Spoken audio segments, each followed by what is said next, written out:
Assalamualaikum warahmatullahi wabarakatuh. Salam sejahtera untuk kita semua. Yang terhormat Ibu Naila Riza Umami MPD, selaku dosen pengampu mata kuliah Pendidikan IPS Universitas Bhinneka PGRI Tulungagung. Yang saya banggakan, para mahasiswa dan penonton yang berbahagia. Kami dari kelompok 7, di sini kami akan mempresentasikan materi mengenai media dan sumber belajar IPS. Selamat menyaksikan.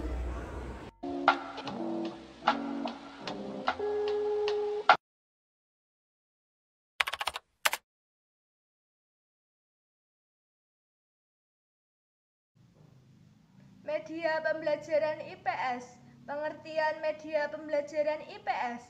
Kata media berasal dari bahasa Latin yang merupakan bentuk jamak dari kata sedang, yang secara benar-benar berarti pengantar. Media pembelajaran adalah bagian dari sumber belajar yang merupakan bentuk kombinasi antara perangkat lunak atau bahan belajar dan perangkat keras atau alat belajar. Ada beberapa definisi menurut para ahli, yaitu yang pertama menurut Smaldino yang mengatakan bahwa media berarti pengantar dari pengirim atau penerima pesan. Yang kedua menurut Scrum yang mendefinisikan media pembelajaran yaitu teknologi pembawa pesan dimanfaatkan untuk sumber pembelajaran. Yang ketiga menurut Sadiman yang mengatakan bahwa media pembelajaran adalah pengantar pesan dari pengirim ke penerima pesan.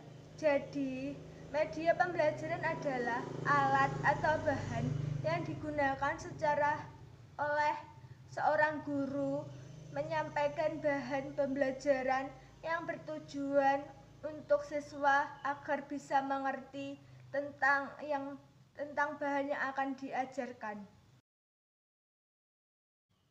Fungsi media pembelajaran IPS. Yang pertama, fungsi edukatif, yaitu segala fasilitas dan sarana yang ada pada perpustakaan, membantu para pemustaka untuk belajar dan memperoleh pengetahuan dasar dalam mentransfer konsep pengetahuan. Yang kedua, fungsi sosial media komunikasi adalah sebuah media yang digunakan satu sama lain agar bisa saling berkomunikasi dengan mudah. Yang ketiga, fungsi ekonomi media komunikasi adalah yaitu memberitahu masyarakat tentang kehidupan ekonomi, menginterpretasikan fakta agar dapat dipahami oleh masyarakat. Yang keempat, fungsi politis media komunikasi mewujudkan kondisi negara yang stabil dengan terhindar dari faktor-faktor negatif. Yang kelima, faktor seni dan budaya komunikasi dapat dikatakan sebagai alat komunikasi seperti kritik, sosial, kebijakan, dan mempertahankan produk kepada masyarakat.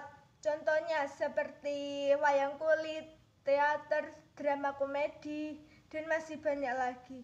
Tetapi ada dua fungsi utama dalam media pembelajaran, yaitu yang pertama, media pembelajaran sebagai alat bantu dalam pembelajaran. Yang kedua, media pembelajaran sebagai sumber belajar telaah media.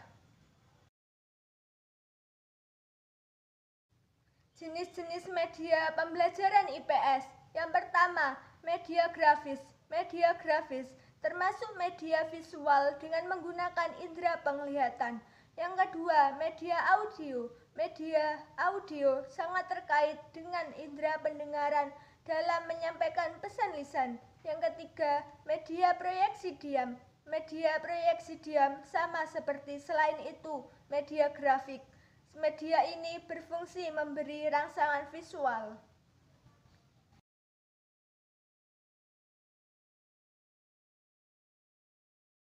Di sini saya akan membahas tentang sumber pembelajaran IPS. Sumber belajar adalah tempat atau lingkungan sekitar benda dan orang yang mengandung informasi yang dapat dipergunakan sebagai wahana untuk melakukan proses perubahan tingkah laku. Di sini ada pengertian menurut beberapa para ahli. Yang pertama, menurut Komalasari, sumber belajar adalah segala sesuatu atau daya yang dapat dimanfaatkan oleh guru baik secara terpisah maupun dalam bentuk gabungan untuk kepentingan belajar. Yang kedua, menurut Edgar Lembah dalam Musfikon, sumber belajar adalah pengalaman-pengalaman yang luas, yakni seluas kehidupan yang mencakup segala sesuatu yang dapat dialami dan dapat menimbulkan acara belajar. Yang ketiga, menurut Abadi dan Ellington, sumber belajar adalah termasuk bahan atau situasi yang dapat dibuat dengan sengaja individu.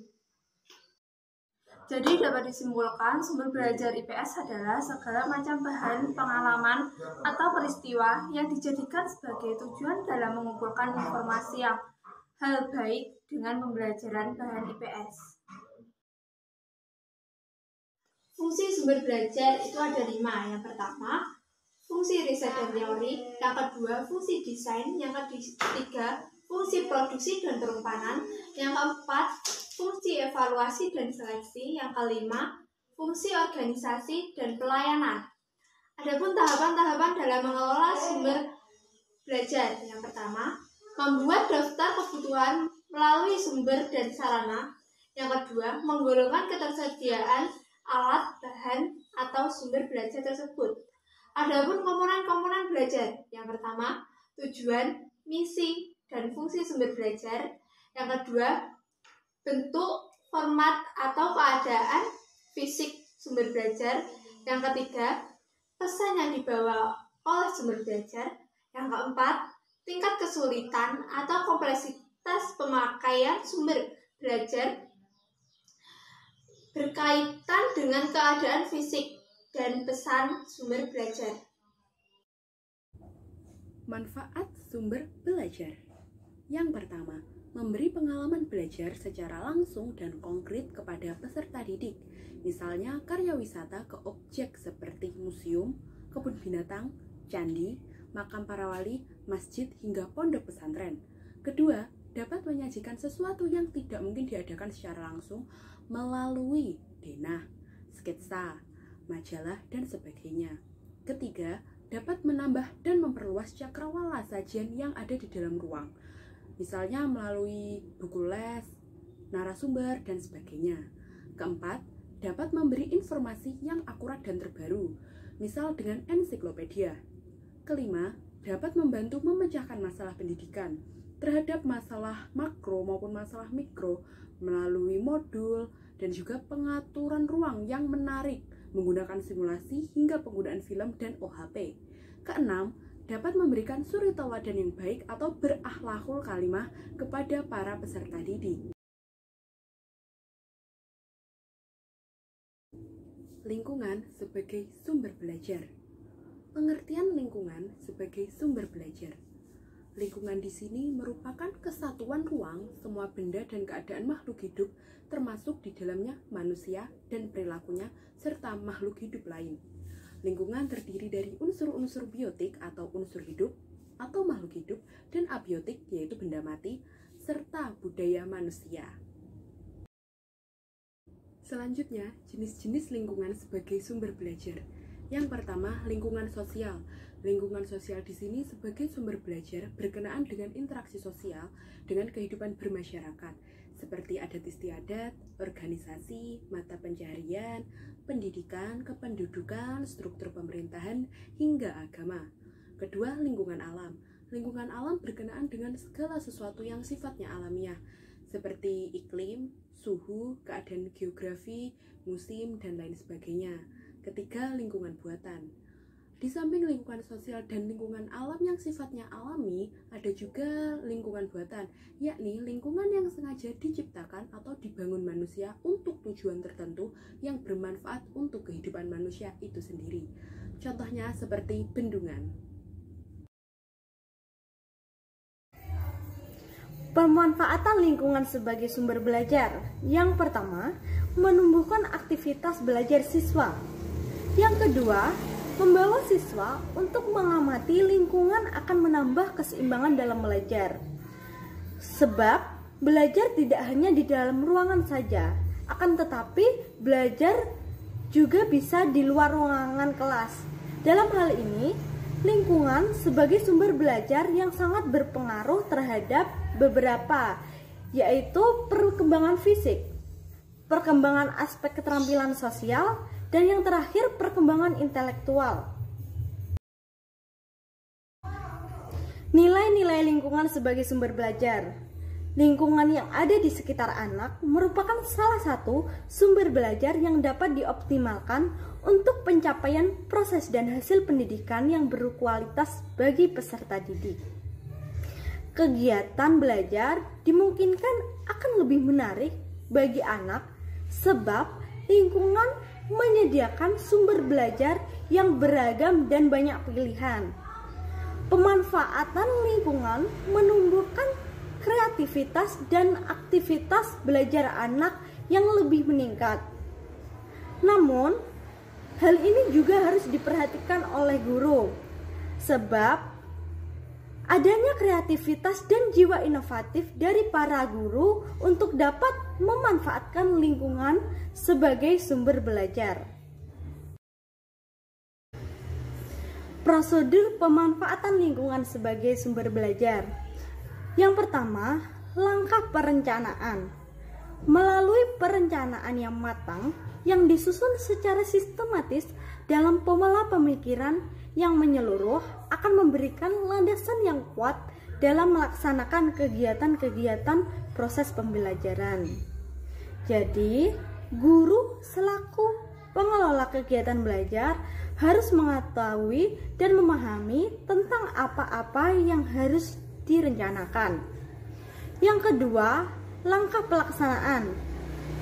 Pelaksanaan proses pembelajaran harus dilaksanakan secara efektif dan efisien agar hasilnya optimal sesuai dengan yang telah direncanakan. Yang ketiga, langkah tindakan lanjut. Langkah ini untuk menindaklanjuti hasil kegiatan pembelajaran, sehingga apabila ada siswa yang belum mengerti atau memahami lingkungan sebagai sumber belajar, dibimbing dan diarahkan sesuai dengan materi. Jadi, di sini guru harus berperan aktif dalam proses perencanaan, pelaksanaan, dan menindaklanjuti proses pemanfaatan lingkungan sebagai sumber belajar.